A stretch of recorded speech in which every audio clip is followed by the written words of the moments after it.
এই মুহূর্তে সবথেকে বড় খবর, গুরুতর আহত মুখ্যমন্ত্রী, ভর্তি এসএসকেএম হাসপাতালে। ভোটের আগে গুরুতর আহত হয়ে পড়লেন মুখ্যমন্ত্রী তথা তৃণমূল সুপ্রিমো মমতা বন্দ্যোপাধ্যায়। সূত্রের খবর, বৃহস্পতিবার সন্ধেবেলা তিনি বাড়িতে পড়ে গিয়ে আহত হন। কপাল থেকে রক্ত বেরিয়ে গড়িয়ে যায় নাক ও গলার দিকে।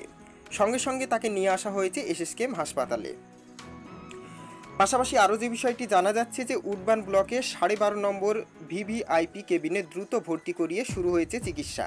সূত্রের খবর, অভিষেক বন্দ্যোপাধ্যায় গাড়িতে তাকে হাসপাতালে নিয়ে যাওয়া হয়েছে। এই দুঃসংবাদ জানানো হয়েছে তৃণমূলের টিএমসি সোশ্যাল মিডিয়ার পেজে। অনুরাগীরা তার সুস্থতার কামনায় ভিড় করেছেন হাসপাতাল চত্বরে।